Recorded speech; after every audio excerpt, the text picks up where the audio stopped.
tiempo que todas las curiosidades que tengan que quieren interrumpir cualquier otro pregunta, digo, falta información, si quieren saber más de cierto aspecto de esta experiencia. La experiencia de la que voy a hablar es una experiencia que duró prácticamente 20 años en lo que era la escuela y la facultad. Entonces, por más que pueda yo resumir, son muy breves, pinceladas, pero si me ayudan a destacar lo relevante para este tiempo, está mucho mejor. Voy a intentar de todos modos tratar de hablar para este tiempo de esa experiencia, que ocurrió entre 1972 formalmente y 1991. Pero, ¿cómo nació y qué significó esa experiencia de autogobierno? Primero, déjenme contarles que desde prácticamente 66, que hubo un movimiento universitario que, por cierto, aunque promovido por fuerzas muy oscuras y impulsadas desde fuera de la universidad con la gran intención de sacar de la universidad al rector Chávez, cosa que lograron, fuerzas de derecho, digamos, porros de derecho, había porros de ese tipo, o gente activista de causas ajenas al propio contexto universitario, pero que estaban en la universidad actuando. Y entonces esto llevó a una movilización amplia, a una huelga en la universidad y a una especie de crisis, porque ¿qué hacer frente a un proceso así, en el que se le imponía a la institución un violentamiento de su propia estructura? Pero así me tocó ver ese tipo de escenario de porros arrastrando y casi golpeando al rector en el campus. Muy desagradable ese tipo de experiencia. Y sin que la comunidad hiciera casi nada, muchos de menores, no sabíamos qué, y el propio rector no se sentía acogido por su comunidad. Hay una gran distancia entre la rectoría, su comunidad y esos malandros que lo impulsaban a salir fuera muy violentamente de la universidad. Era un tiempo difícil, digamos, en ese sentido para la UNAM, pero a la vez un tiempo que permitió, por decirlo así, redemocratizar un poco sociedades de alumnos, clima de discusión crítico y reflexión en la universidad. En particular, en la escuela de arquitectura en la que yo estaba, permitió pasar de una sociedad de alumnos que era estructura típica en ese tiempo, sociedad de alumnos que se hacía casi para organizar las fiestas de fin de año, a veces para organizar la porra de los equipos favoritos del deporte que fuera de cada escuela. Pero las sociedades de alumnos tenían muy poca función, vamos, no tenían ninguna función política como tal, o no pretendían tenerla, y su única representación tenía esas condiciones de hacer divertida o coordinar ciertas secciones de la vida estudiantil con las películas escritas de la universidad. Los alumnos organizan la fiesta de fin de año. Pero para ello recibían algo de dinero de la Dirección General de Orientación y Servicios Sociales de la propia universidad. Entonces, digamos que el movimiento del 66 provocó la democratización de las estructuras estudiantil de la UNAM, que tratamos de digerir de qué se trata esto. Y en particular a mí me tocó participar como representante de una organización de estudiantes, un consejo de representantes de estudiantes. O sea que pasamos desde el 66 al 67 de una sociedad de alumnos que solo se encargaba de fiestas a un consejo de representantes de estudiantes en la facultad que tenía literalmente representantes por grupo académico y por taller, eran unos 10 talleres en los que se distribuían 4 o 5 mil estudiantes. Todos estudiaban lo mismo, arquitectura, pero en grupos de 200 y 300 estudiantes en cada caso. Pues, y cada taller tenía niveles, 4 o 5 niveles. Pues, cada nivel tenía un representante, cada taller tenía un representante, y se logró tener un consejo de representantes de 66 a 67.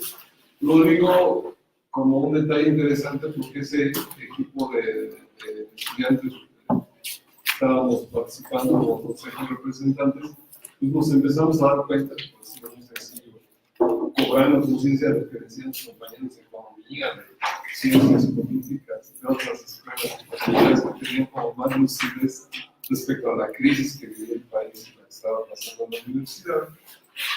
Pues que teníamos que voltear un poco pues que estábamos tan separados de la realidad, lo que aprendimos en el aula no tenía mucho que ver con la realidad real del país, ni siquiera en el ámbito de lo que nos suponía que íbamos a hacer, de aprender a hacer casas o construcciones. Entonces, en el 68 ya hubo un periodo muy fértil, entre 66 y 68, de trabajo de un consejo de representantes de estudiantes haciendo foros sobre la problemática que vivía el hacer arquitectura en ese tiempo. Ahí empezó algo que ahorita llegó a ser la base que le dio sustento a la experiencia del autogobierno. Es decir, que había una reflexión, los profesores más inquietos, en fin, la gente crítica, se puede decir, de la facultad, siempre hay una especie de segmento, ¿no?, de profesores más críticos, más lúcidos, que sí se atreven a hablar en la asamblea o a dialogar con los estudiantes, en fin. Obviamente se hizo una especie de corriente de diálogo entre esos profesores más críticos y ese consejo de representantes de estudiantes, o por lo menos lo más inquieto de ese consejo. Y empezamos a organizar y convocar a foros sobre la problemática académica. No era sobre el país, sino sobre la problemática académica. Nos damos cuenta que estaba mal nuestra educación. Ni siquiera nos metíamos con asuntos administrativos, que si la Universidad era democrática. Simplemente, ¿qué estaba pasando mal de nuestra educación? La estamos formando. Pero obviamente teníamos que abrirnos poco a poco a más temas. Entonces, cuando se nos vino encima, en particular en ese ámbito en el que me tocó vivir el 68, ese gran movimiento, pues aunque estaba ya muy como desinflando el concepto de representar estudiantes, lo que había pasado en el 66, en el 67, como que a principios del 68 ya ni había gran cantidad de elección por grupos para representantes del consejo, estaba de capa caída el consejo. El movimiento que se nos viene de fuera, es decir, la provocación del 23 al 26 de julio, no voy a meter mucho a 68 como tal, no voy agencialmente contando.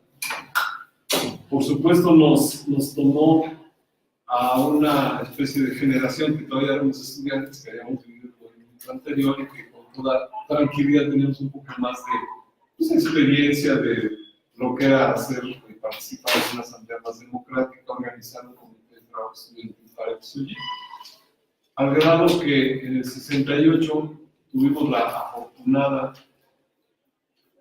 experiencia, ahora voy a contar las influencias ideológicas que nos llevaron a esto, pero la experiencia práctica fue convocar a un paro en 68 de actividades como comunidad de personas de la escuela.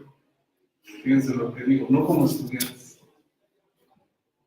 como comunidad que incluía profesores, autoridades y trabajadores, además de estudiantes. Así que cuando se decidió, incluso el director de la facultad llegó a la asamblea y objetaba, no, pero esto no puede ser un paro de toda la comunidad, ¿por qué? ¿Por qué no es usted una persona, no es usted un hombre, no es usted humano? Bueno, sí, entonces todos estamos hablando de como seres humanos, todos somos parte de esa comunidad de la escuela, ¿no? Sí, pues sí, bueno, entonces votamos como comunidad y vamos al paro. Sí, bueno, pues tienen las llaves de las instalaciones. Lo que queríamos eran los teléfonos, la reproductora, es decir, poder usar las instalaciones de la escuela, no que quedamos quedar sellado, sino poder usar las instalaciones para poder tener un trabajo de difusión, de comunicación, etc. Y no quedarnos ahí más de los pasillos, ¿no? Se en la noche, ¿no? Funcionó muy bien, no hubo ningún problema, al revés, hubo una gran cooperación en 68 estoy hablando. De los trabajadores, pues, también de las guardias, no existía el sindicato, por ese tiempo todavía. Pero por lo menos en la facultad se decidió, en la escuela, que fue la escuela en ese tiempo, se decidió así, y aunque las máximas, por decirse, autoridades como dirección y encargados administrativos de la facultad no de la escuela, no se incorporaron al paro como tal, y no tuvieron mayor objeción porque eran parte de una comunidad que votaba principal. ¿Sí? Esto, si se dan cuenta, es una idea un poco diferente de la convencional de hacer paros a través de decisiones segmentarias, de asambleas segmentarias, solo los estudiantes, solo los trabajadores, solo tal. Esto nos venía ya por una razón muy clara y muy práctica, que tenía que ver con la influencia en ese tiempo. Había, digamos, la mayor influencia que tuvimos, que fue la que le dio su tono a ese trabajo del Comité de Lucha en 68, y luego que le dio su tono al trabajo que pasó en los siguientes años, fue que volteamos entre 66 y 68. Primero, pues a las propias experiencias que teníamos al lado. Por ejemplo, alguien, pues, obviamente se acababa de publicar la obra de Che, un precioso volumen de editorial de pastas duritas. Está muy bonito. Era lo que había que leer, ¿no? Porque estaba pasando. Alguien por ahí pasaba la revolución rusa de Trotsky. O sea, lo que circulaba eran las obras, obviamente, del socialismo de época, pero en nuestra facultad había 2 o 3 gentes que eran hijos de republicanos españoles. En otras facultades también, pero en particular en la nuestra, ese fue el principal vector que nos hacía voltear primero. Oigan, pero pues, agarren la onda, hay más cosas, ¿no? ¿Por qué no voltean siquiera el magonismo? En su propia sociedad mexicana tienen experiencias un poco más democráticas, un poco más. Si no tienen por qué voltear a Trotsky sobre los soviets, ¿por qué no voltean a la Comuna de Morelos? ¿Por qué no voltean a los suyos? Nos regañaban los republicanos que venían de ese exilio. ¿Y eso por qué? Porque sus hijos estaban en la escuela. Entonces terminamos la gente más inquieta del Consejo de Representantes de Estudiantes, pues escuchando sugerencias, leyendo también textos ya más libertarios o claramente libertarios, no solo mexicanos, y entonces teniendo una influencia de la experiencia organizativa de lo que fue no solo el trabajo libertario en España en los 30s, 40s, hasta que tuvieron que salir de ahí, sino la visión que ellos tenían de la organización. Por ejemplo, esto de la asamblea no segmentaria, sino pluriactoral. Una sugerencia de ellos, oigan, ¿por qué no hacen una asamblea de toda la comunidad? O sea, el Movimiento Libertario en España pues, ha tenido sindicatos pluriactorales. Es decir, no se trata de que solo los zapateros con zapateros, solo los sacios con los sacios. No, ¿por qué no integrar a diferentes sectores en una misma acción si esa acción les compete a todos? No, para decir, de pronto empezábamos a oír otras ideas diferentes que ya nos hacían pensar lo que estábamos viviendo de manera diferente. Entonces fue un hitazo porque no solo esa parte hacia adentro, de que como comunidad podíamos manejar mejor las cosas y tener un mejor diálogo con los propios trabajadores, hasta los trabajadores siguen con nosotros en las brigadas, a los camiones, o aquí se el mercado a volantear. Profesores también, qué sé yo. Se integró un trabajo muy orgánico, mucho más amplio, más inclusivo, incluyente, que en la propia movilización de 68, por este tipo de ideas un poco más como abiertas, más libertarias. Pero no solo en ese sentido se armó el trabajo en nuestra escuela en el 68, sino que también, por supuesto, la gente que no, pues que se sentía más tímida, o menos audaz, o que no quería ir al brigadeo, ¿no? Que no sabía qué hacer en la asamblea. Uno, la asamblea, se vota algo, pero ¿y qué sigue después de la asamblea? Entonces, nos dimos cuenta de que la reflexión que habíamos estado teniendo entre el 66 y 68, fueron pequeños foros para cuestionar la currícula de la escuela, pues podríamos seguirla teniendo en medio del foro, para la gente que no fuera brigada allá, pues que se viniera una brigada acá dentro de la propia instalación. Y entonces esa brigada se empezó a llamar la Brigada de Revolución Académica. Corrió a lo largo de todo el tiempo el movimiento y hasta tenía mucho tiempo porque no había clases. Entonces era hoy Entonces se reunían a veces diario, a veces cada tercer día, y hasta visitas. Y era una buena tertulia, porque entonces sin la presión de autoridades que intentaran alinear, por decirlo así, los temas de cómo organizar la escuela, de cómo organizar los contenidos didácticos así específicos, temáticos, pues empezó a reflexionar de que había que repensar de manera significativa la experiencia de formación académica. Ahorita voy a meterme para allá más, pero bueno, lo que quiero decirles es que se empezó a formar en el propio trabajo del movimiento del 68 un nuevo concepto de escuela, un nuevo concepto de educación que iba muy de la mano con estar pues, cuestionando las barbaridades, las atrocidades que estaban haciendo los agentes gubernamentales en las calles, pero diciendo, bueno, si ese es el orden allá afuera, no queremos que la universidad reproduzca ese orden. Al grado que entonces fue cristalizando hacia el final del movimiento, pues muy claramente en que si no queremos después del movimiento, y aunque haya pasado lo que haya pasado el 2 de octubre, volver a lo mismo, ¿por qué no intentamos volver a algo que sea una especie de transformación de nuestro propio ambiente académico, pero con todo ese espíritu, ese fogueo, ese ánimo de toda esa gente que vivió el brigadeo, de toda esa gente que vivió esas manifestaciones inmensas, de toda esa gente que sin priorizarse en los peritos, de que había una inmensa cantidad de energía social expresando su insatisfacción de cómo iban las cosas, expresando como una especie de esperanza que se pudieran hacer cosas diferentes en el país. Esto creo que fue lo que fue nutriendo esa posibilidad de algo diferente.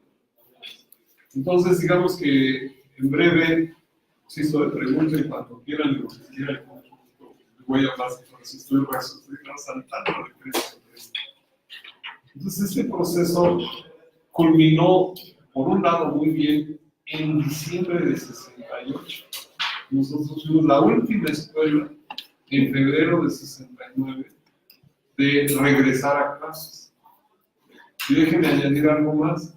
Esa como fogueo, experiencia, hasta fuimos a dar por los vagonistas, por los viejos vagonistas, los propios compas de republicanos, nos dijeron, oigan, de veras quieren saber qué ha pasado en este país. O sea, por más que ahí estaba, pero pues, no lo veían. Platiquen con los viejos vagonistas, existen, pues de la generación, son viejas personas, son personas de años, 80, 90 años, pero platiquen con ellos, están bien, ¿qué pasó aquí en los 30, en los 40, en los 50 del país? Logramos entender un poco más esas etapas anteriores del país y ahí cobró otro sentido, pues las represiones de los 50 y de los 60, etcétera, porque también ellos las habían sufrido y desde antes. En fin, si quieren, pero no, más estoy contando cómo se alimentó nuestra manera de vivir el 68. Con esa perspectiva más enriquecida, con la experiencia propia desde nuestra propia tierra, con una experiencia muy organizada de la gente de la FAI, de la Federación Ibérica, de la Confederación Nacional de Trabajadores, en fin, española, que hicieron cosas formidables.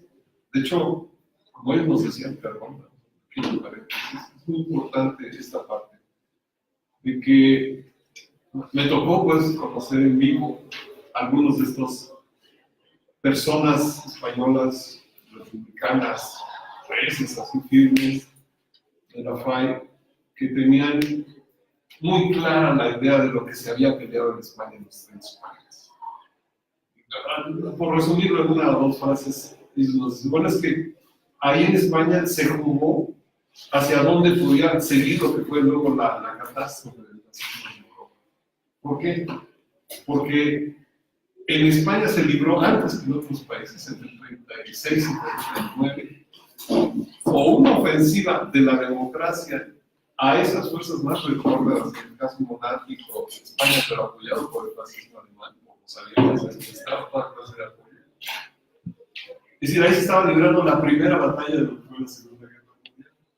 Si esa batalla se perdía, se iba a venir una tremenda batalla a escala de toda Europa. Ellos estaban conscientes de ello.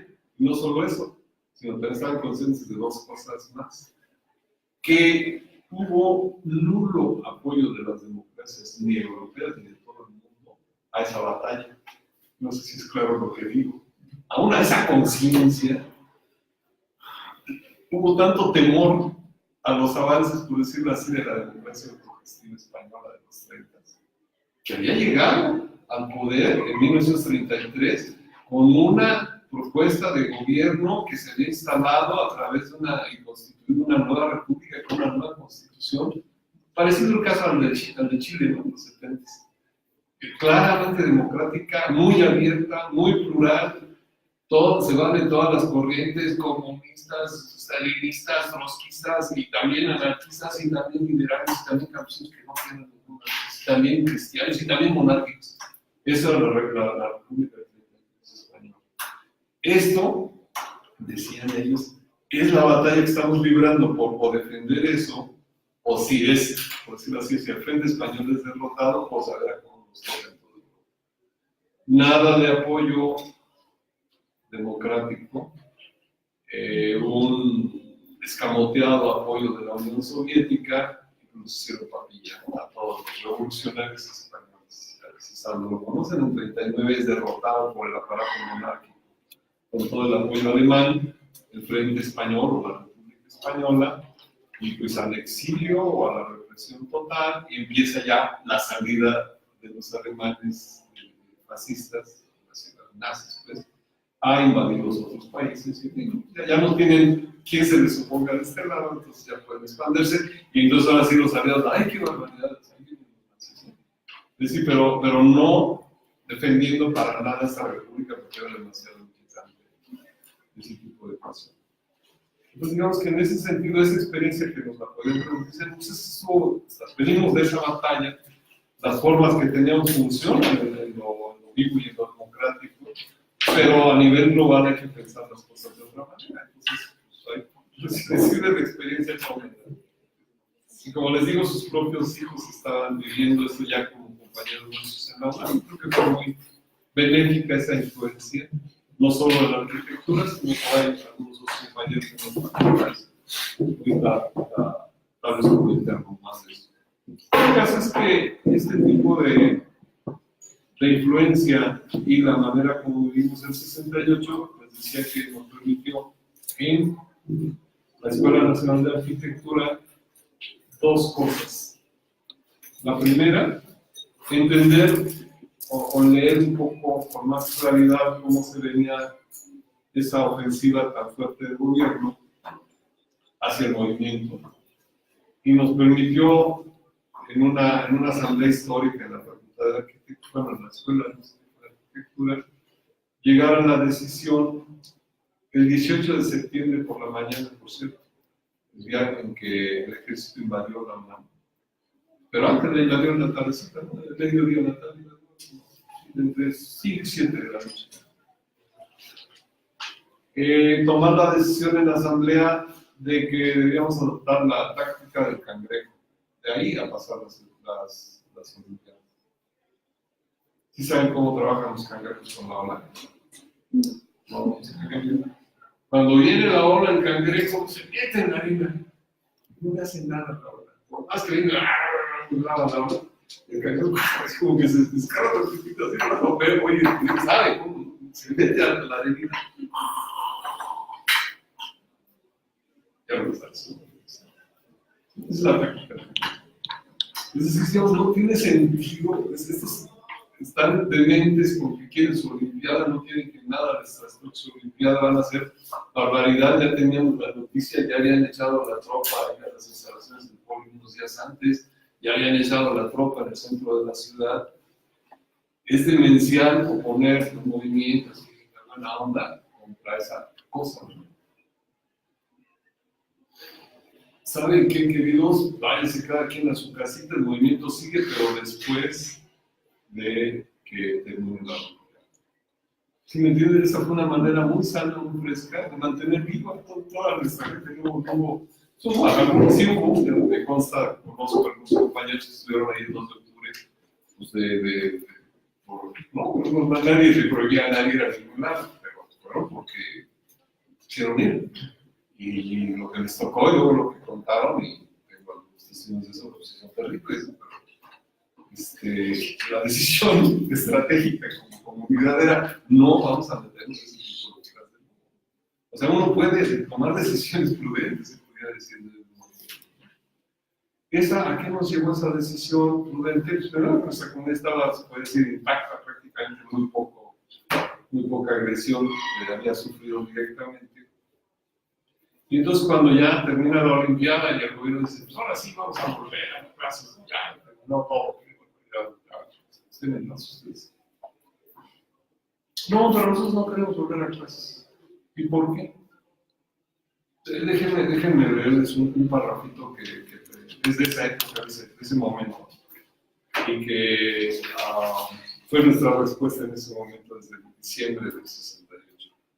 No podemos volver a clases como si no hubiera pasado nada. No podemos regresar a la misma forma de educación de antes, cuando ya estuvimos durante meses viviendo y ampliando nuestra conciencia de que el país está mal, y si el movimiento 68 se levantó para buscar mejorar las libertades democráticas en nuestra sociedad, ahora, más que volver a las clases como antes, hay que aplicar en nuestro ámbito escolar lo aprendido en la calle. Hay que transformar nuestra escuela en consonancia con lo que ya vivimos en el movimiento y que está cambiando el país, para contribuir desde nuestras aulas a esa transformación profunda que pide a gritos nuestra sociedad. Sí, lo rescato de ese párrafo. Está clarito, ¿no?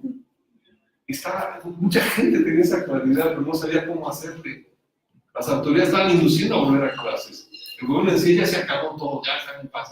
Muchos estaban aterrorizados. Parientes de alguien que quedó ahí en la plaza del 2 de octubre estaban amenazados en sus casas. Era un horror, así, no, es que fueron y le hablaron y que cuidado con sus hijos, porque si quise algo de lo que era así verdaderamente una manera de, no solo el acto en sí, sino aterrorizar a todos los alrededores, para que no hubiera ninguna reacción pública frente a, o por lo menos masiva. Hubo alguna, por supuesto, y se caerán muchas cosas. Pero este principio de poder volver con esa claridad de después de esas barbaridades y después del movimiento a buscar una opción diferente, está muy claro en nuestra comunidad. No queremos volver a lo mismo. Entonces, el mismo diciembre de 68 hubo un rápido congreso ahí de unos cuantos días y nos clarificó todavía más que sí se podía cambiar la facultad, cambiar una serie de cosas y tal, pero que con mucha habilidad la dirección de la facultad, sus administradores y tal, dijeron: bueno, pero es que esto no puede llevarse a votación, o bueno, es que llevar a votación solo con los estudiantes regulares, y metieron una serie de componentes para ver quién podía votar sobre si eso era resolutivo lo que indicaba ese congreso. De tal manera que quedó en un tan limitado quórum la capacidad de decidir eso, que no lo sentí. Prácticamente no lograron neutralizar que se tomara una decisión resolutiva. Pero por supuesto, todo, frente a una comunidad en la que había mucha gente con esa sensibilidad ya a flor de piel, pues ni volvíamos a clases, ni nos conformábamos con ese engarzamiento así como que la autoridad quería mantener. Y dijimos: no, pues hay que ir a otro congreso y a una decisión más amplia. Entonces ahí hubo otro tipo de acción para desanimar a la comunidad, digamos, ¿no? Ahí seguía teniendo una cierta vigencia el comité de lucha de quienes habíamos estado más activos, ¿no?, en todo el proceso del movimiento. Se nos acercó una comisión gubernamental, los señores Jorge de la Vega y Alfonso Caso, que eran los principales agentes de esa comisión, que fue visitando comité de lucha por comité de lucha. ¿Saben qué, muchachos? Tienen que volver a clases, porque, miren, aquí hay, tú eres fulanito, aquí hay un expediente de que si lo aplicamos, tú te vas al tanque. Yo también, porque tú eres fulanito, aquí tenemos estas cosas que sí. Ese gente estaba muy orientado, criminalizando el proceso de, tienen que volver a clases. Y si no vuelven a clases, van a volver por otro lado, ¿no? La decisión de ese comité fue disolverse, por supuesto, de nuevo no valía la pena, pero quedó en el aire, estoy hablando de 69, en el aire todo ese doble efecto de sentir un engaño de las autoridades y de sentir una presión aún post-movimiento, aunque no queríamos volver a más de lo mismo. Entonces, entre 69 y 72 se fue incubando, se fue como acumulando una serie de contradicciones. ¿Por qué y qué contradicciones? Una, la UNAM, aunque volvía a clases, no volvía en pleno orden, había mucho escamoteo de información que, sobre qué es lo que había pasado en las represiones del 68 mismo, escamoteo de información sobre cómo podía la universidad volver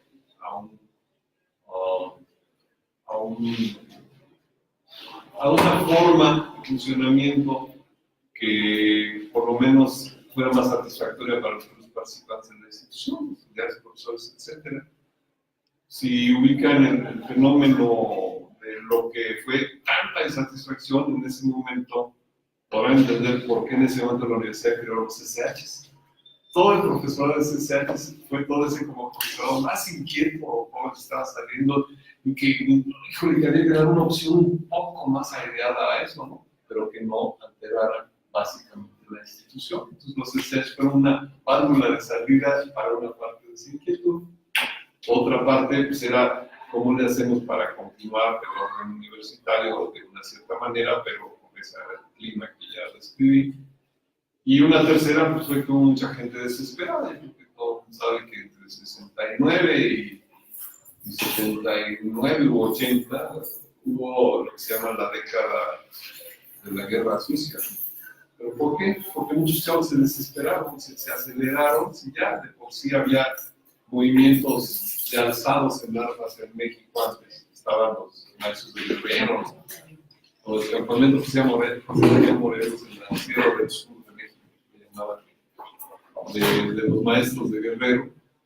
Si seguía así la sombra o la bandera, se podría decir, los compañeros que se habían lanzado en 65, el 23 de septiembre de 65 en Chihuahua, como un movimiento también armado. Ese tipo de inquietudes proliferaron, pero por docenas, ¿no? Los 70 fueron un espacio del país. Y mucha gente que se desesperó de que no quería volver a lo mismo, exploró vías como vías cortas, vías llamaría yo, ya, no hay que lanzarnos a.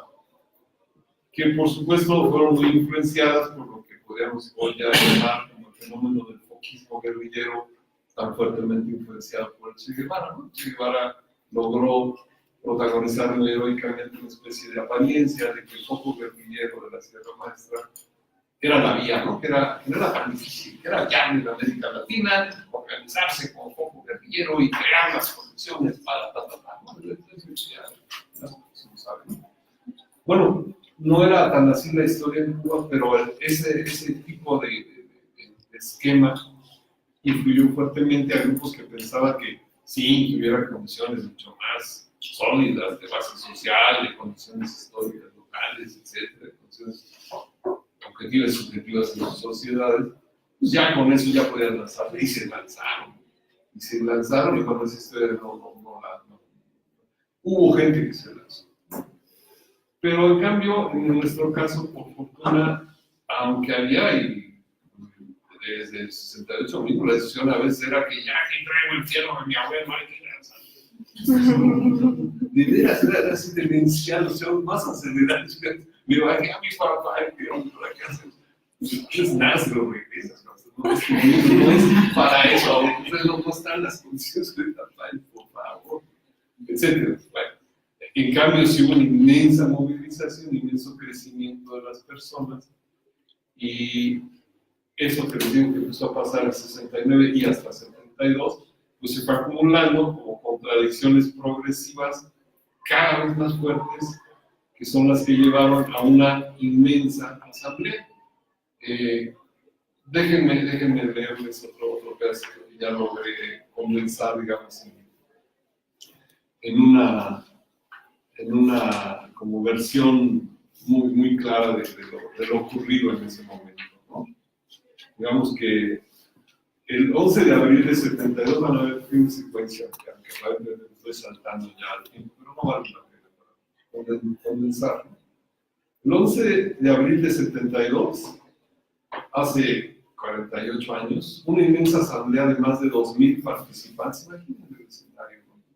Estábamos hechos por varones y mujeres de la comunidad de estudiantes, profesores y trabajadores universitarios que constituíamos el alma viva de la Escuela Nacional de Arquitectura de la UNAM, reunidos en el auditorio escolar de nuestras instalaciones en la ciudad universitaria, lleno el auditorio para los pasillos y las escaleras, decidimos no solo la destitución de las personas a cargo de la dirección académica y administrativa de la escuela, sino la abolición de la dirección misma, como cargo generado desde la rectoría de la propia UNAM, con muy poca posibilidad para la inmensa mayoría de los participantes de la comunidad de incidir en ese tipo de designación.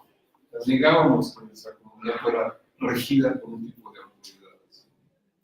La decisión que tomó esa asamblea se apoyaba en la voluntad explícita de unos 4.500 miembros de la comunidad de la ENA, que por ese tiempo alcanzaba una cifra cercana a las 5.500 personas. O sea, detrás de esa asamblea había asambleas de taller que habían decidido y ya nomás llegamos a aterrizar.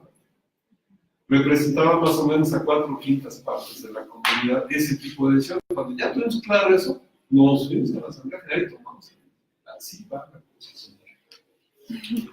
Lo que nos había conducido a esa decisión era un conjunto de hechos manipulados por el, hasta ese momento, equipo de dirección de la escuela, para desvirtuar una clara intención que se había ido generando como una convicción amplia y masiva a lo largo de la participación de nuestra comunidad en el movimiento estudiantil popular del 68, desde los últimos meses de aquel año, y luego aún en huelga de la UNAM, reiterada como decisión soberana antes de volver a clases en 68.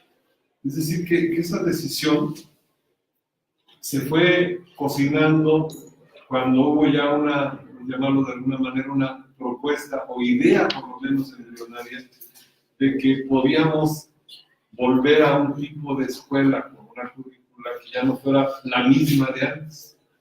Y eso está ligado a los dibujitos estos, a que nos llegaron, pues, programamos uno de estos, pero tiene que ver con esos dibujitos que están en esa...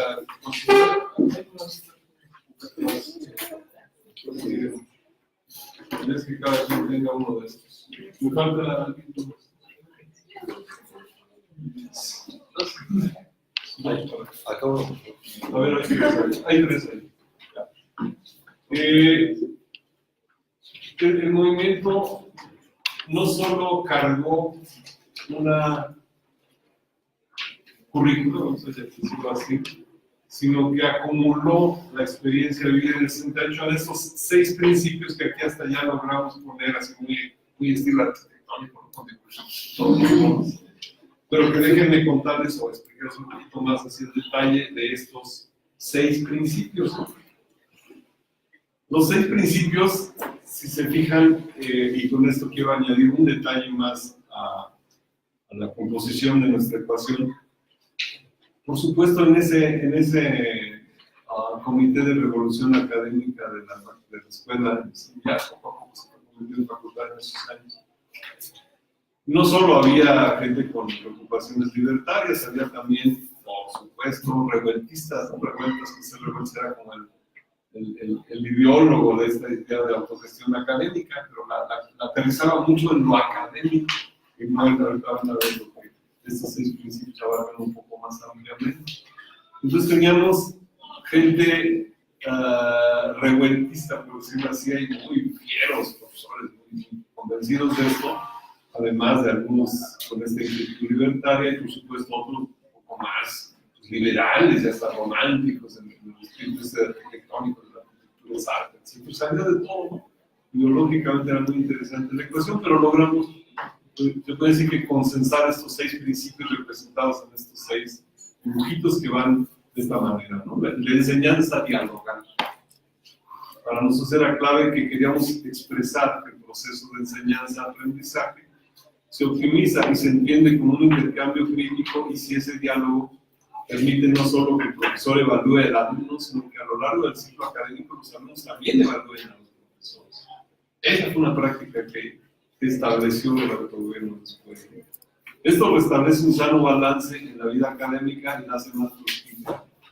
Era pasar el profesor autoridad al profesor acompañante y colega de la aprendiz. Para nosotros, enseñanza dialogal era eso. Como quien dice, bajar del pedestal al profesor y construir el proceso más en forma dialogal, ¿no? Luego, el otro principio de conocimiento de la realidad nacional pues era casi obvio, había que hacer partir el aprendizaje de un conocimiento y reconocimiento práctico de los propios problemas de la realidad y no de su abstracción. Cuando uno solo estudia ideas o textos sobre la realidad, pero no trabaja en la realidad práctica, entendiendo esos problemas, pues está bien mareado. Todas las ideas, ¿no? Las voy a construir, o sea, no hay esa interacción que le haga cobrar una conciencia un poco más práctica, pues. Esto nos llevó a retomar directamente de la realidad circundante los temas y problemas de trabajo. Y era tan fascinante que la enseñanza de la arquitectura antes de este proceso de transformación se hacía, digamos, si se entiende que el arquitecto debe saber hacer casas. Se suponía, se llegaba, vamos a aprender a hacer ahora un edificio de tal. Supongan un espacio, un lote en Acapulco, en la costera. Supongan, y ahí hagan el edificio. O supongan un terreno en la colonia del Valle, de tantos, ahí hagan el edificio. Si me entienden, puras suposiciones, nunca realidad. Entonces salían unas cosas muy raras de esa escuela.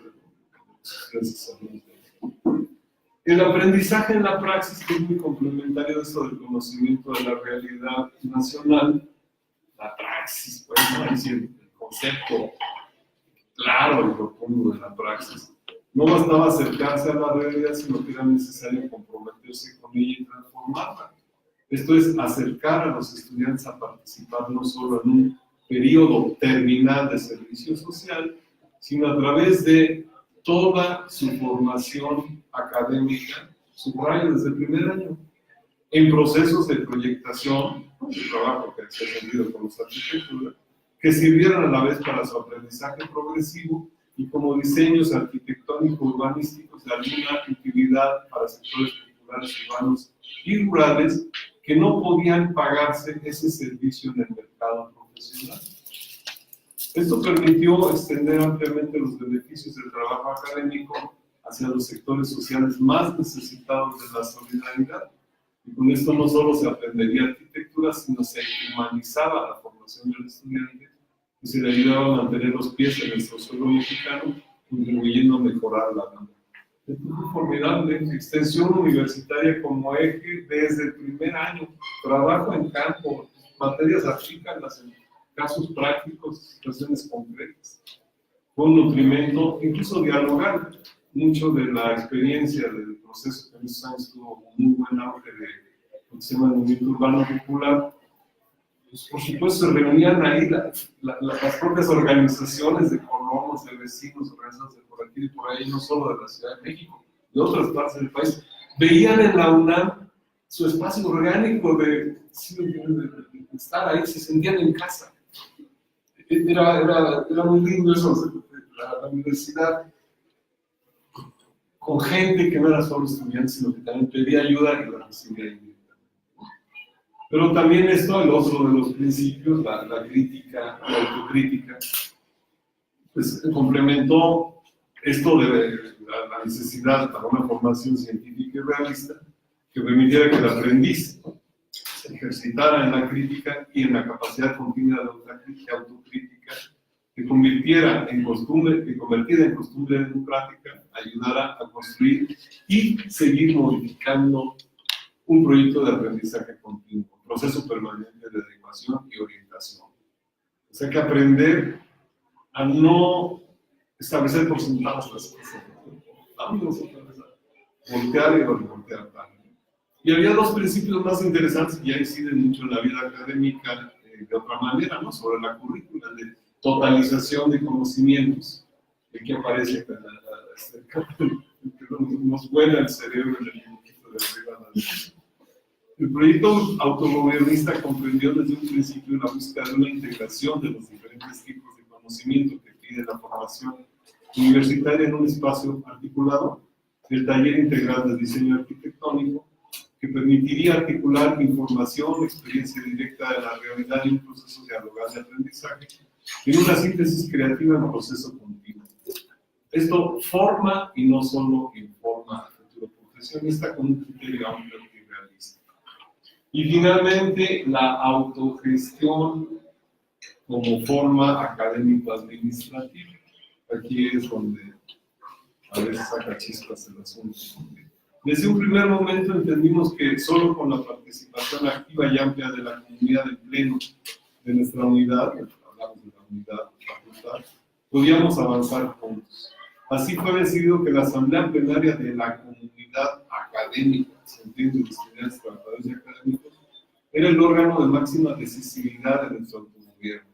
Esto se completó con la elección democrática directa en cada instancia, talleres y centros de estudio e investigación de los coordinadores y responsables de áreas académicas, así como en la elección de delegados a nuestro Consejo Interno de Unidad, que llamamos Asamblea de Delegados, cuya función desde un principio fue ayudar a consensuar las decisiones entre instancias internas. Esa fue la ecuación, esos 6 principios operantes. Un par de detalles y luego ya para que no tengan que bloquear las actividades, si quieren que dialoguemos, te preguntan lo que quieran preguntar con ustedes. Pero un par de detalles para ver cómo se implementó este operativo. Primero tomamos la decisión, después de que ya se fue como calentando el aire y la gente ya quedó convencida de que así ya no, primero. Segundo, se procedió a informarla adecuadamente a la rectoría y a todas las instancias de la universidad, que por supuesto se podrán imaginar ustedes cuál fue su reacción. Se pusieron los pelos de punta en la Junta de Gobierno, etc. ¿Por qué? Porque esto rebasaba con mucho. No es que la Facultad de Arquitectura quisiera secesionarse de la UNAM, algo por decir, al revés. Era muy apreciado el presupuesto, si los productos querían seguir cobrando, es obvio, ¿verdad? Queríamos seguir usando las instalaciones de la institución, queríamos seguir siendo parte de la institución, primero. Pero de una manera con una regulación interna en su orientación académico-administrativa que pudiera, sin salir de lo que es el reglamento general de la universidad, que no la ley orgánica, ojo, si quieren distinguir los otros, obvio, que podíamos seguir normando las cosas como se dice en el reglamento que deben ser normadas, pero con la elección de representaciones de taller, de autoridad general, de administrativas internas, decididas por la propia comunidad. Como le decíamos a la comisión que fue a discutir con nosotros del Consejo Universitario, pónganos los estándares que quieran de excelencia para quién debe ser el director. Pero para nosotros no existe la dirección, existe una coordinación decidida por la comunidad.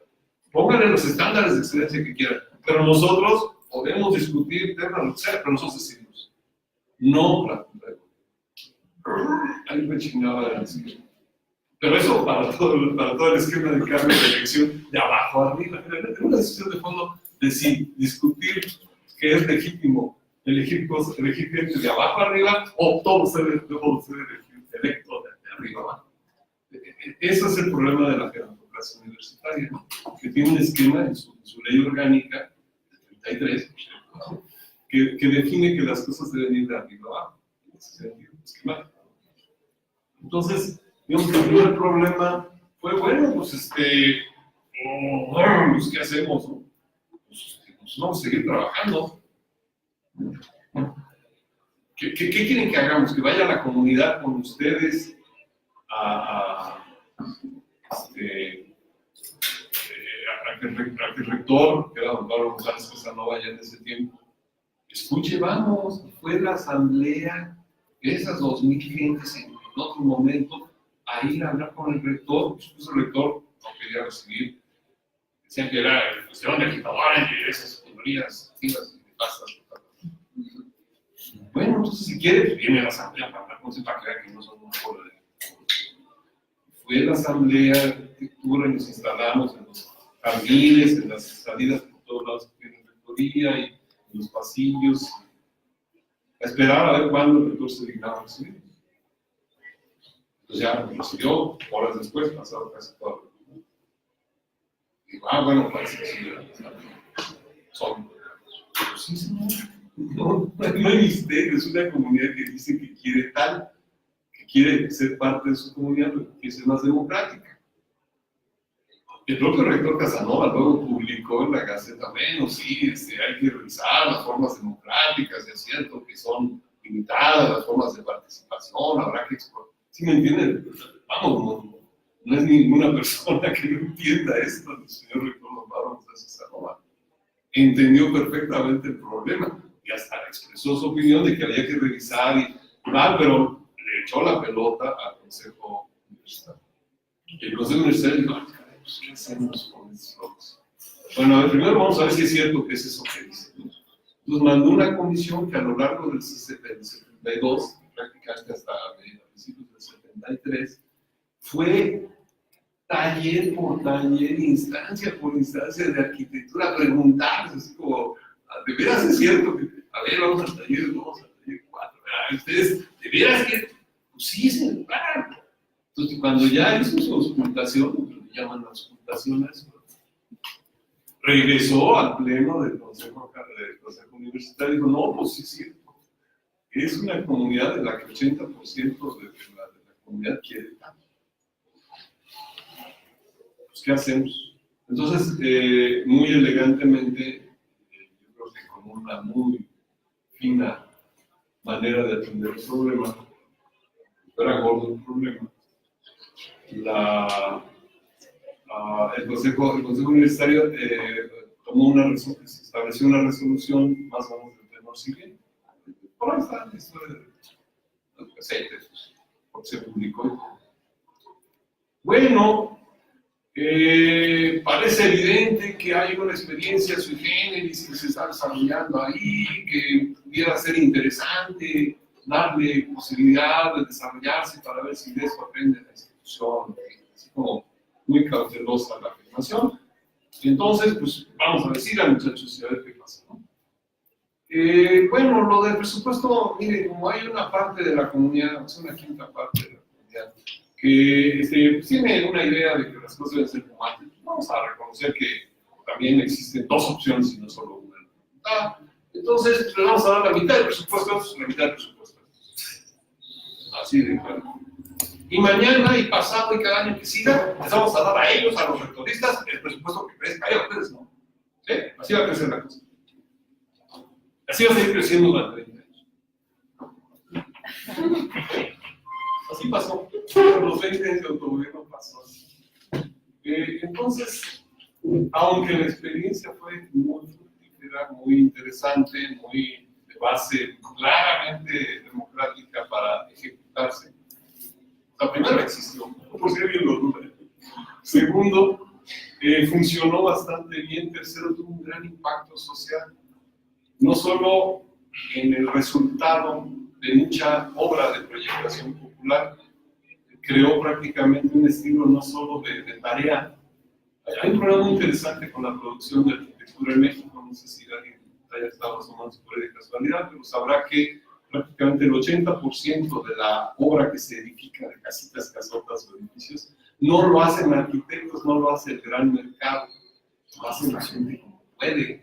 El gran mercado es solo para un pequeño segmento de la obra producida para los colegios de profesionistas de la arquitectura, los ingenieros constructores, en fin. ¿Por qué? Pues por razones económicas obvias. En los pueblos la gente le hace como puede con mano vuelta. En la ciudad le hace con la construcción o con el maestro del barrio. Así es la realidad de la construcción en el país, son las cifras que da la construcción de vivienda. Entonces, y eso aplicado en aquel tiempo era casi igualito el porcentaje en 1966-67 hicimos el estudio que ahorita. Me ha tocado hacer trabajos posteriores sobre vivienda. El drama sigue siendo el mismo. Entonces, la incidencia de jóvenes en proceso de formación profesional que podían atender técnicamente como una mejora de la calidad habitable de los espacios que no tenían la atención del mercado profesional de profesionistas que se generaban, no solo por la UNAM, sino por todas las escuelas de arquitectos del país. No era despreciable. Y menos, y ahí fue donde nuestro argumento era formidablemente sólido. Decíamos, el artículo 1 de la ley orgánica de la UNAM dice que la UNAM debe extender el beneficio de la cultura de la mejor manera posible a toda la sociedad mexicana. Estamos haciendo un esfuerzo por contribuir a ello. Que los estudiantes ayuden, que los profesores asesoren, que haya un poquito más de calidad en el espacio habitable que no atienden los profesionales ya formados, porque ellos ya que cobran más y se venden. Sí está claro eso. Es decir, que esa lógica de poder aprovechar la potencialidad de miles de jóvenes que pueden ayudar a mejorar la calidad habitable del país. Hablamos solo de los futuros arquitectos. Potencienla algunos científicos y sus muchachones y muchachonas. ¿Se dan cuenta de la potencialidad tan fascinante que tenemos ahí en la nariz? Hasta en la coyuntura histórica actual, perdón, ya no estoy sacando. No, perdón. Es decir, hay una potencialidad ahí, sí se logra ese aprendizaje en la praxis, con vinculación popular, con trabajo crítico, con enlace de la manera que la propia comunidad puede gestarlo. Porque esto obviamente los 6 principios funcionan juntos. Uno por separado no puede funcionar. El otro por separado tampoco puede funcionar. Nos motivó la realidad porque estábamos en la realidad. Nos motivó el diálogo porque estábamos en el diálogo entre todos. Nos motivó a transformar la cultura, nos motivó a tal. Y esto les decía que no solo tuvo un impacto hacia lo que pudiera ser la mejora de la calidad del espacio habitable, que alimentó a su vez a ese movimiento urbano popular, sino también, por otro lado, aumentó la calidad de la formación profesional. Fue un tiempo en que empezó a destacar significativamente, se puede ver en los récords generales de premios nacionales e internacionales de arquitectura, de esos jóvenes mucho más prendidos, chavas que, no sé si es claro lo que digo, pero vivan y verán que un trabajo hecho en diálogo con la gente sale más bien hechecito que si solo lo hacemos teórica. Es decir, la vinculación con la realidad permite productos de más calidad en la formación y en el aporte. Y si eso lo hacemos como estudiantes, como parte de la institución universitaria, vamos, por Dios, yo creo que otra vez al principio el artículo 1 de la ley, sí dice, ahora sí voltear la ley a interpretar de una manera más revisados. Entonces, en ese sentido, el autogobierno logró funcionar de esa manera, logró avanzar bastante de esa manera. Tuvo, por supuesto, contradicciones internas y tuvo, por supuesto, esa contradicción presupuestal que ya les expresé con mis manos. Pero no fue la contradicción presupuestal la que dio al traste con la experiencia, lamentablemente. Fueron las contradicciones internas, que por lo menos fueron de 3 años. Uno, que el propio personal, supuestamente hasta de lo más inquieto y crítico, a ratos no fue tan autocrítico. Cuando se empezó a descomponer el clima y empezó a haber corrupción interna, mandamos a algunos compañeros a nuestro propio coordinador administrativo por andar duplicando actas para incrementar el padrón de estudiantes para que ganara su tendencia política de izquierda radical en la asamblea de delegados. O sea, cuando empiezan a pasar esas cosas sucias, tan flagrantemente sucias que el Consejo Universitario, ¿cómo se llama? El Tribunal Universitario pues, tuvo que reconocerlo, pues sí, carajo, pues sabes que señores, estos no pueden, no deben pasar esas cosas, hay un problema ético ahí, no solo es ético político, sino ético de humanidad elemental. Pasan esas cosas y empiezan a descomponer el clima. Otra. No sé si han oído hablar del MRP, Movimiento Revolucionario del Pueblo. Fue una tendencia muy interesante que buena parte de ella se alimentó de ese personal autogobernista, pero que fue tal parece que su capacidad crítica y autocrítica se radicalizó al grado de que no, pues esto de que estar en la UNAM y la mediatización de la lucha, compañeros, y ¿qué estamos haciendo aquí? Y se nos fue Literalmente se fue el MRP en pleno, literalmente pónganle que de una comunidad de 5,000 gentes se van, pónganle 300 o 400 significativamente formadas, significativamente, están jugando un papel significativo en el trabajo de esa institución. Pega. Y pega no tanto porque otros se sientan tristes o algo así, no, pega porque se creó un vacío político, se creó un vacío de presencia, un vacío de protagonismo, un vacío de equilibrio respecto a otras fuerzas vivas. Porque si bien hubo una influencia, digamos, libertariana en esta experiencia del autogobierno, no quiere decir que fuera la única, es obvio que ya es un rato, ya de toda clase de tendencias. Y las tendencias de tipo, digamos, que quieren ejercer más autoritariamente su presión o su protagonismo, pues también tienen adeptos, y más en una sociedad como la mexicana, tan fieramente patrimonialista, autoritaria y que resuma ese tipo de autoritarismo que tenemos por siglos, ¿no? Como milenios, si hacemos caso, porque también había autoritarismo antes de la llegada española.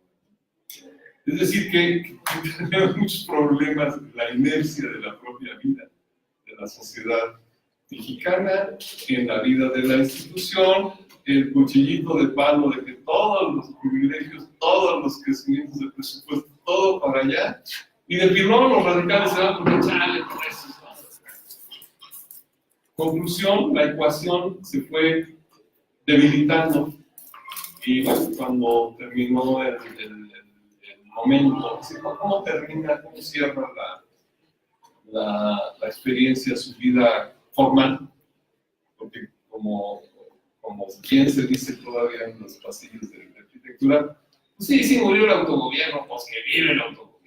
Es decir, todo lo que logró el autogobierno, por ejemplo, de hacer proyectación en la realidad, lo sigue haciendo la facultad. Lo mejor de estos principios lo sigue haciendo la facultad. No sé si logro describir lo que pasó. Pasó que, aunque hayan declarado muerto al autogobierno porque ya no hay presupuesto para dos opciones académicas, los principios quedaron ahí impregnando buena parte de la práctica. Ya no se proyecta en realidades abstractas, se proyecta en casos concretos. Y en parte, pues, tal vez se ha perdido, se puede decir, parte de esa radicalidad que un significativo conjunto de gente muy activa ideológicamente, así con audacia tenía. Pero eso no quiere decir que no se sigan haciendo cosas interesantes. Siguen haciendo cosas interesantes. Hace poco tuvimos una celebración de decenios de autogobierno y se vio muy bien que seguía habiendo ese tipo de tendencias. Pero el momento donde eso se resuelve, les decía, donde eso se decide, fue además dramático por lo siguiente. Una asamblea de consejo técnico en donde, si originalmente en 72, 73, pues, la decisión salomónica de rectoría fue, pues, un consejo técnico de 8 personas, 4 y 4. En el momento de 91 es un consejo técnico de 4 consejeros de una parte y una docena de consejeros de la otra parte. En el sentido de la parte rectores con más presupuesto, nuevas carreras, etc. Frente a esta disyuntiva, perdón, que entiendan que los dramas también se debaten en ese tipo de escenarios diplomáticos. Frente a esta disyuntiva de qué hacer frente a un consejo técnico que ya pone en su orden del día, se va a resolver o se va a decidir si se autoriza o no la continuación de dos opciones académicas para continuar en la escuela de la formación de arquitectura. La mayor parte de estos consejeros técnicos de cierta tendencia política, supuestamente muy radical en la Facultad de Arquitectura, dijeron, no, si se va a plantear ese punto, nos vamos, porque no estamos de acuerdo que se discuta. Yo era consejero técnico, yo sí me fui de los que me quedé, porque oye, ¿qué les pasa? Bueno, para acabar pronto, y ahí voy a terminar esta parte, ya lo vemos con gusto. Si se hubieran quedado, hubiéramos ganado una votación. Porque parte de los de la otra tendencia estaban tan convencidos que votaron a favor de que siguieran las dos opciones. Nos faltaron dos o tres votos, aunque se fueron 5 de los suplentes. Así se roba.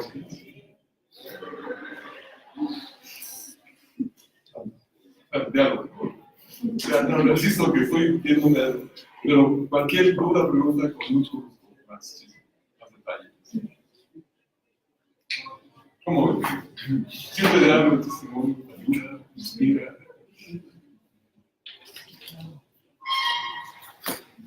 A ver, hay 2-1 y 2-1. Sí, yo lo que quiero, bueno, con la experiencia que nos platicó del autogobierno en arquitectura, o sea, cómo podemos poner esa experiencia a dialogar con el movimiento estudiantil contemporáneo, ¿no? Y cuáles son las diferencias, y cuáles son los planteamientos que podemos retomar, ¿no? Como lecciones históricas, pues. Y yo pensaba algunas cosas, ¿no? O sea, primero creo que sí me parece importante situar correctamente cuáles son las condiciones globales que estamos viviendo, ¿no? Y cómo ese contexto histórico sí repercute a nivel nacional y mucho más claramente a nivel de la universidad, ¿no? Que yo creo que la coyuntura histórica por la cual ustedes estaban atravesando y sobre la cual se da esa experiencia son condiciones que ya no las tenemos en lo absoluto, me parece, ¿no? Por un lado, me parece que es muy claro cómo el embate neoliberal y globalizador ha repercutido directamente en las condiciones objetivas de la universidad, ¿no? Que se expresa en cómo, por ejemplo, una cosa que me llama mucho la atención es esta idea del carácter social y popular de la universidad, que era muy claro en ese entonces y que me parece que eso ha ido perdiendo fuerza actualmente, ¿no? Es decir, me parece que es cada vez más claro ver cómo el acceso a la universidad se va cerrando. Decía por ahí un profesor, ¿no? Con la huelga del 99 logramos conseguir mantener la gratuidad de la universidad, pero no pudimos parar su privatización, ¿no? Y me parece que eso se ha manifestado precisamente en cómo es cada vez una élite más cerrada la que puede acceder a la universidad y cómo desde esa élite se definen ciertos planteamientos que son un claro retroceso, ¿no? Como es esta idea de cómo fenómenos como la violencia o como la inseguridad no podemos darle soluciones o un análisis mucho más complejo y entonces planteamos cosas como encerrarnos en nuestra burbuja, ¿no? Y entonces más cámaras, más rejas, mejor métodos de vigilancia, ¿no? Cuando a mí me parece que ustedes aquí tienen una reflexión que es clarísima, ¿no? O sea, mientras, digamos, hay una parte del movimiento que está perdiendo su capacidad de agencia y entonces se vuelve más como en alguien que pide, ¿no? El pliego petitorio, ¿no? Queremos más seguridad. No se plantea, a mí me parece que muy tangencialmente la idea de tomar nuestro futuro en nuestras propias manos. Es decir, a mí me parece que ahí hay un análisis que está a años luz, ¿no? A mí me parece que no se ha planteado la idea de tomar nuestro futuro en nuestras propias manos y que además eso se expresa en que no hemos discutido esta cosa que ustedes lo tenían tan claro, ¿no? Que es la dimensión pedagógica y política de los planes de estudios. No estamos cuestionando qué nos están enseñando, cuál es el método que nos están enseñando, el tipo de relaciones que esa forma de enseñanza va creando en cierto sujeto que después sale y se incorpora al mercado capitalista, ¿no? Entonces, ahí me parece que hay una diferencia sustancial, pues, y que tiene que ver también en cuáles son las demandas y cuáles son los posicionamientos que el movimiento va configurando, ¿no? Estaba yo, o sea, digamos, si pudiéramos hacer un análisis de los últimos movimientos estudiantiles, al menos aquí en la universidad, yo pondría, por ejemplo, que se inaugura un ciclo con el 132 en 2012, la CENTE en 2013, AYOX en 2014, y si uno analiza estos movimientos, son movimientos que poco tienen que ver con reivindicaciones propias y con cuestionar y ver cómo se transforman nuestra dinámica propia como universitarios, y es más una idea de cómo nos solidarizamos con otros actores, o incluso con una de cierta arrogancia de cómo salvamos al país, ¿no? Incluso esa idea, ¿no? O sea, es como esa élite que es la que está recibiendo esos conocimientos universitarios, son los que van a sacar como la vanguardia y que va a sacar adelante al país, ¿no? Y que no tiene nada que ver con este planteamiento que ustedes estaban realizando de cómo el diálogo adentro de la universidad y con otros sectores es fundamental también para entender, digamos, esta otra forma de entender la universidad, que me parece que ahí es como bien claro de por qué estamos metidos en este embrollo, pues porque, bueno, yo en este movimiento último ya no he participado tanto porque pues, ya voy de salida, pero en nosotros, y siempre ha habido como esta angustia, ¿no? De no poder trascender la coyuntura, ¿no? De cómo nuestros movimientos se desinflan a los 3, 4 meses, ¿no? Se acaban con el fin del semestre, ¿no? O cómo vamos no logrando decantar en demandas propias, ¿no? Me parece un poco por lo que cuentas de la experiencia de autogobierno, que es por esta mirada, yo creo que queremos resolver la realidad del país, pero no resolvemos nuestras condiciones inmediatas, ¿no? Y que a lo mejor sería un esfuerzo más modesto, pero más sincero, eso, ¿no? O sea, digamos, como el propio planteamiento del comunismo libertario, ¿no? Del anarquismo, del autonomismo, te plantea la idea de cambiar tu materialidad inmediata, ¿no? Tu realidad concreta, pues, ¿no? Y como método para, como decía, ¿no? En lugar de abajo hacia arriba, de arriba hacia abajo, como es la forma en la que decide el Estado y como es las formas institucionalizadas, cómo transformamos nuestra realidad. Entonces, a mí me parece que eso sí puede ser una orientación que a mí me está dando a reflexionar. O sea, nuestra tirada era la reforma de la ley orgánica, ¿no? Nuestra tirada era el famoso Congreso Universitario, que claro que es una demanda vigente y necesaria, pero que a lo mejor el enfoque estratégico era distinto, ¿no? O sea, pues ni siquiera hemos podido problematizar, ¿no? Los temas, cuáles son las formas en las que nos quieren educar y cómo nos quieren insertar en ese mercado, y ni siquiera hemos podido transformar, ¿no? O sea, estas dinámicas autoritarias que se viven cotidianamente aquí en la universidad, y estas prácticas que son pues, medievales, ¿no? O sea, la idea de poder problematizar el método pedagógico, los contenidos, es tremendamente avanzado y creo que esa discusión no le hemos dado, ¿no? Eso por un lado. Por otro lado también, y quisiera como que a lo mejor en este u otro momento pudieras profundizar en cómo también se organiza este movimiento, ¿no? Los principios que los están planteando me parecen que son muy legítimos y todavía muy actuales, pero por ejemplo, y es algo que también ha sucedido constantemente en los movimientos, ¿no? La asamblea, ¿no? Y la asamblea como ese órgano que tiene esa aura democrática, ¿no? Casi en su propia esencia, ¿no? Y de cómo esa idea también se tiene que problematizar, ¿no? Y bueno, también porque es un tema muy claro, ¿no? O sea, no podemos estar en 2 asambleas de 18 horas, nuestra asamblea local, entonces hay un desgaste ahí brutal en el movimiento, ¿no? Entonces, obviamente hay algunos grupos, que también eso es cierto, las famosas corrientes, o un tipo específico de las corrientes universitarias a quienes les conviene, porque pues son los profesionales de la asamblea, ¿no? Los profesionales revolucionarios que saben perfectamente cómo trabajar una asamblea. Entonces, ¿cómo pensamos en otros órganos intermedios que no tengan que ver con democracia representativa, sino más cercanos a la idea de democracia directa y democracia participativa, como son órganos intermedios como los consejos, ¿no? Yo comentabas la idea de los consejos de representantes, como la idea del consejismo, ¿no? De corte más de pánico, de Castoriadis, es también un mecanismo intermedio entre la democracia directa, que te exige un nivel de participación política muy demandante, con cierto nivel de delegación o representatividad muy acotada, ¿no? Entonces, para intentar salir del asambleísmo crónico degenerativo, ¿no? Que es lo que caracteriza, yo creo, también a esta parte del movimiento, pues, ¿no? O sea, es un desgaste, y bueno, mucha gente ya no cree en las asambleas, ¿no? Creo que parte de la discusión es esto, ¿no? Cómo la asamblea a veces se piensa como un órgano de discusión política, ¿no? Cuando en realidad ustedes aquí claramente lo tienen, es un órgano de decisión, es el máximo órgano de toma de decisiones, no necesariamente la asamblea es el órgano donde vamos a discutir y dirimir todas las diferencias, porque pues, te avientas 8 horas en un balance, ¿no? Por posiciones políticas que son totalmente contrarias y que no te permiten avanzar en tomas de decisiones, ¿no? Entonces, que podamos reflexionar eso, ¿no? O sea, en qué prácticas podemos problematizar a raíz de nuestra experiencia en los distintos movimientos estudiantiles para, digamos, salir del embrollo en el que nos encontramos, ¿no? La idea de comunidad, ¿no? O sea, uno de repente, a mí me parece aberrante, ¿no? En esta facultad de Ciencias Políticas y Sociales, ¿no? Donde podemos tener un análisis un poco más complejo de las dinámicas sociales, la idea de comunidad, la idea de asamblea, la idea es como de burla para muchos, ¿no? Porque a mí me parece que es muy claro que es, digamos, la democracia liberal, representativa, es el sector hegemónico en la universidad, al menos en esta facultad. Es decir, son muy pocos los planteamientos de una idea de democracia asamblearia, democracia directa, democracia radical. No sé, o sea, creo que por ahí me cuesta trabajo todavía, o sea, lo veo como una de esas experiencias históricas hermosas, pero pues vaya, no tiene mi asidero en la experiencia, ¿no? Por ejemplo, pues, digamos, por eso es necesario tener este tipo de espacios donde reflexionamos sobre estas experiencias que, como dices, pues sí existieron, ¿no? Entonces, eso, ¿no? O sea, cómo nos enfrentamos a fenómenos como la volatilidad y lo efímero del movimiento estudiantil, a veces incapacidad para organizarnos a través de ciertos métodos que también deberíamos estar problematizando, como el tema de las asambleas, ¿no? Un poco, nada más. Gracias.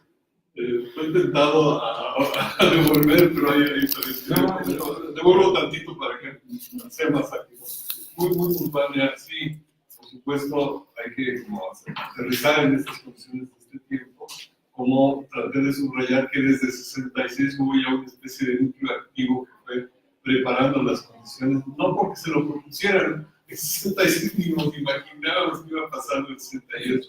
Y en 68, les juro, ni nos imaginamos que íbamos a lograr tal como una experiencia que durara muy buenos años, ¿no? Y luego ya revisada a larga distancia, o sea, en perspectiva, uno dice, híjole, qué güeyes fuimos, o sea, que no supimos manejar nuestras propias debilidades a la hora de la hora, cosa que ocurre en muchas experiencias históricas, a veces no aprende uno, bueno, mete la pata. Dicho lo cual, otras cosas sí aprendimos, nada más doy un solo ejemplo, pero que sí vale la pena reflexionar y ya tal vez trabajar más hacia el presente, pero no ahorita porque no hablé de ello, digamos. Un ejemplo, no sé si han notado que todo el boom público que hay sobre el CNH y tal, no aparece ningún nombre de alguien de la Facultad de Arquitectura. Se habla de unos que sí, que si Toxic, que si Economía, que si Oli, que si Chapín, etc. ¿Por qué? No sé si han puesto a pensar que algunos sí aparecen y otros no aparecen. Si me dicen, bueno, pero ¿iban o no iban? ¿Algo no iban ustedes? Claro que íbamos rotativamente para proteger a nuestra gente, para cuidar que no se nos enloquecieran algunos y que no quedaran ahí de show off. ¿No? Sí, claro. Era una práctica clara de, no, ni más, tú nomás no haces seguir. No. ¿Por qué? Porque no se trata de estar ahí protagonizando y convirtiéndose en farol de la calle, ¿no? Al revés, tú vas y quieres citar. Y nos damos cuenta de eso, porque en efecto hubo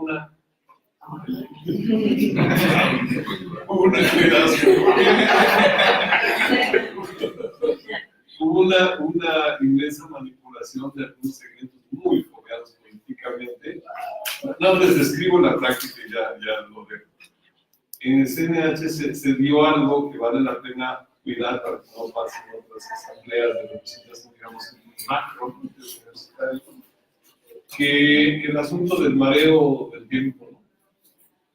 A veces la gente que tiene mucha experiencia en la manipulación, ustedes seguro estudian eso en su currícula, hace que, por ejemplo, en un auditorio que va a durar una asamblea, quién sabe cuánto tiempo, empiezan a desgastar los, digamos, los operadores, los alfiles, para que los platos fuertes que quieren impulsar fuertemente algunas tendencias, que es muy claro lo que quieren, se esperan hasta 20 horas después para ponerlos en la mesa.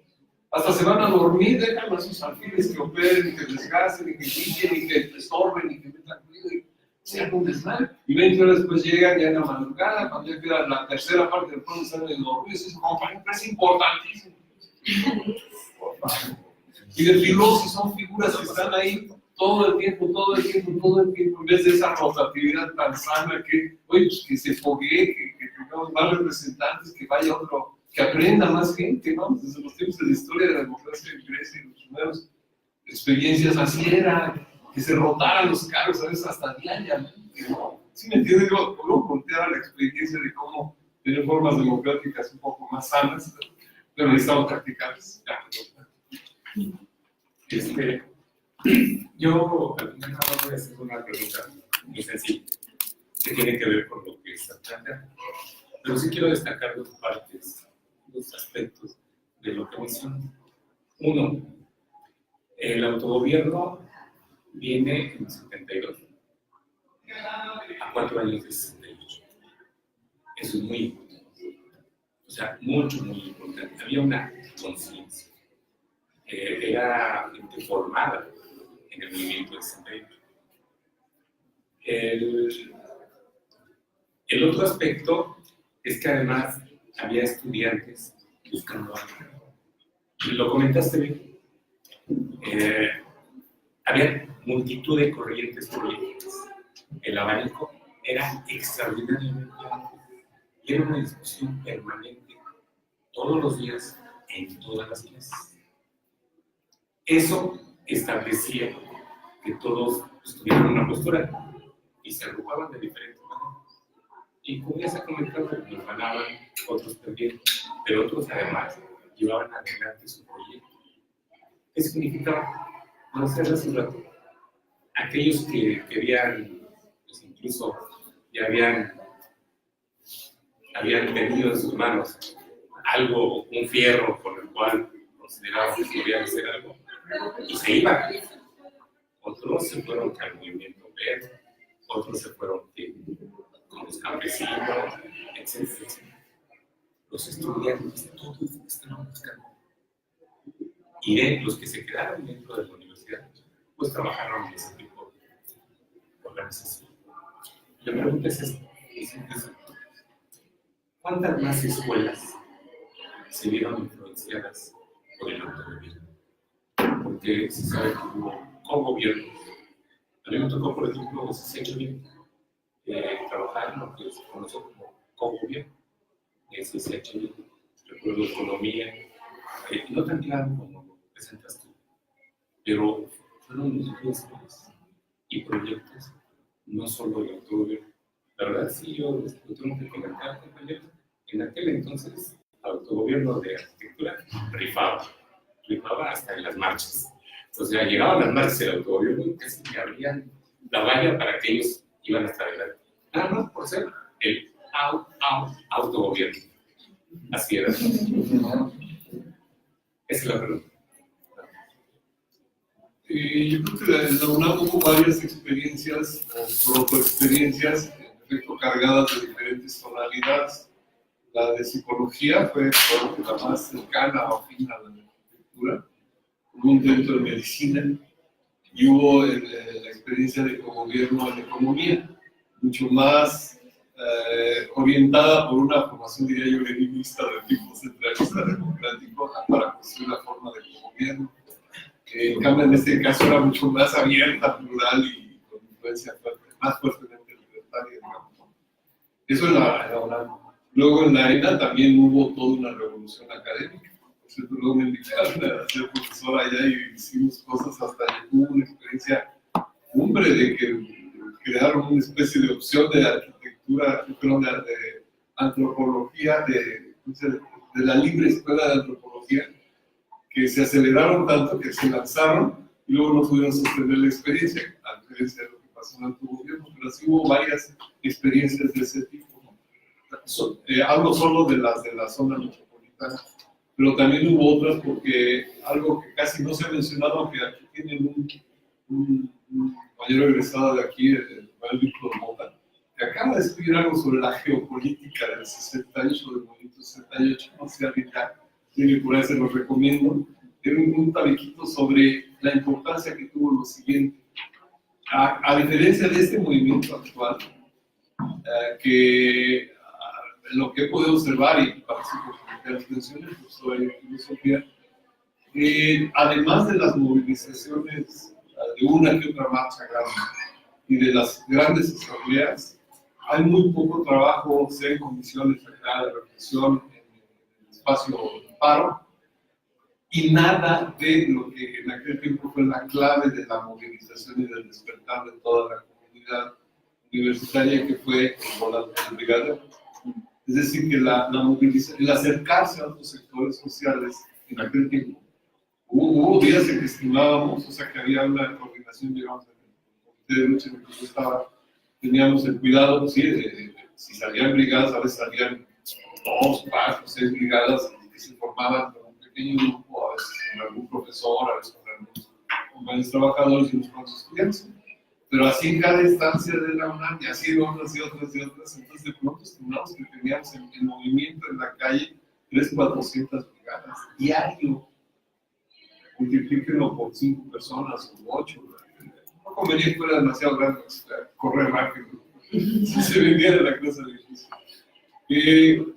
Esto no solo ocurrió en la zona metropolitana, debo decir, sino que desde el segundo mes del movimiento, empezó a ocurrir hacia regiones de otras zonas del país. Entonces, por ejemplo, me consta la parte que tenía que ver con otras escuelas de arquitectura, pero es una significativa influencia porque había 6 u 8 escuelas en que, por supuesto, tuvo un impacto significativo. El vínculo directo con la UNAM, por ejemplo, tuvo el significativo efecto de que hasta los estudiantes estaban en contacto con sus profesores porque estaban participando, por decirlo así, en el movimiento de la UNAM. Llegó a el paro a la Universidad de La Salle, aquí en la Ciudad de México, una universidad particularmente conservadora, y sin embargo ese como diálogo, ¿cómo se dice?, a nivel de piso, es decir, ese diálogo horizontal, permitía que fluyera muchísima información hacia otros sectores sociales, hacia otros ámbitos académicos y más allá de la zona metropolitana. Entonces, hasta donde sabemos, hubo por lo menos una docena de intentos a medias, aunque el más logrado y consistente fue el de arquitectura UNAM. Era como de los más arrinconados y esquizofrénicos como proceso de formación académica. Me parece que eso de estar hasta el final de veras, la gente salía ya como perdiendo el sentido de realidad de tanta apariencia de no realidad con la que se formaba. Entonces esto ayudó mucho a dar un brinco fuerte hacia adelante, digamos, en ese proceso 68 y poco después. Así que los de atrás a veces de pronto se adelantan más en un proceso de crecimiento rápido. Pero sí hubo varias experiencias, por lo menos que avanzaron bastante y que mejoraron las condiciones locales de democratización.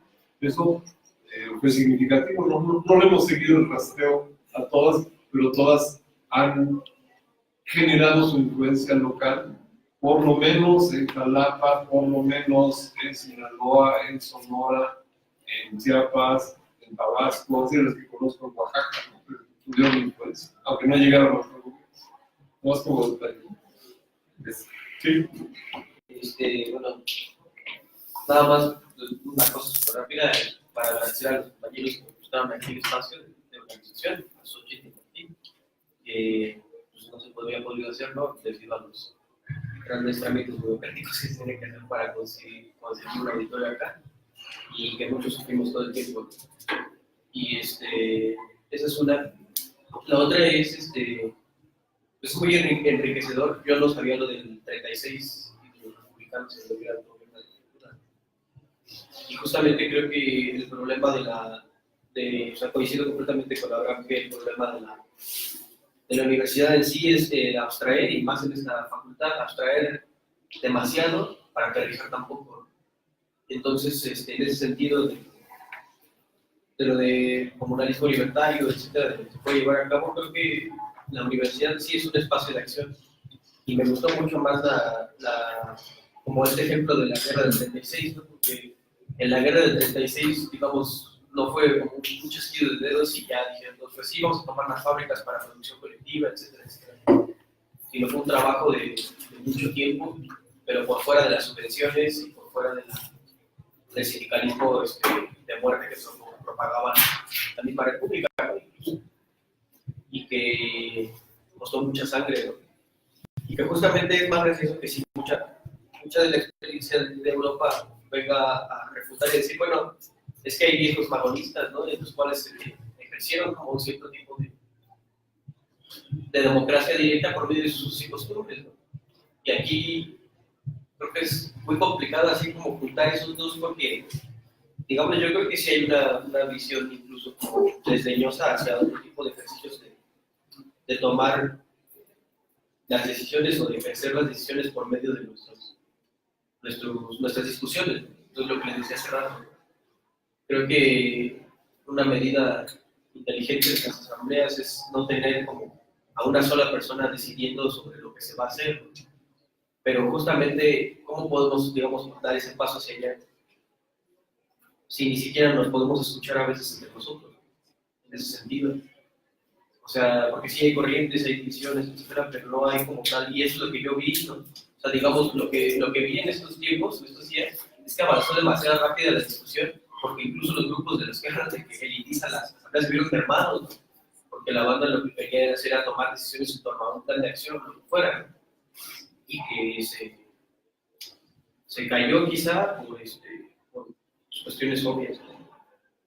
del desgaste de las asambleas, pero creo que sí una gran herencia incluso de los pueblos originarios y de toda esta parte del comunalismo libertario, del magonismo, en ese sentido es esa, ¿no? Pero pues digamos a la banda tampoco le interesa hablar de eso, porque es como, es que eso sucede allá en Oaxaca, ¿no? O sea, eso aquí, ¿cómo nos vamos a organizar en la asamblea? A lo mejor no por sus hijos cumbres, pero sí por afinidades políticas, ¿no? ¿Cómo? O sea, a mí no me parece imposible a pesar de las tendencias, a pesar de todo. Creo que hay muchos compañeros que volvimos acá y nos gastamos hasta que nos alcanzamos con las discusiones, ¿no? Pero justamente cómo matizar esta cuestión de la contemporaneidad estudiantil, cómo saber cómo hacer esa mínima cuestión de cómo escucharlo. Y también otra pues, que es muy básica, que es la de, también justamente si hay un mar de diferencia porque en el sentido de la universidad, pues a la banda le interesa salir, tener su título y trabajar, ¿no? Y en ese caso, ocupar la universidad como un medio de acción político para la causa social es algo que se dibuja mucho porque no dejas dinero, porque eres un chairo, porque no tienes dinero para sustentar a tu familia, ¿no?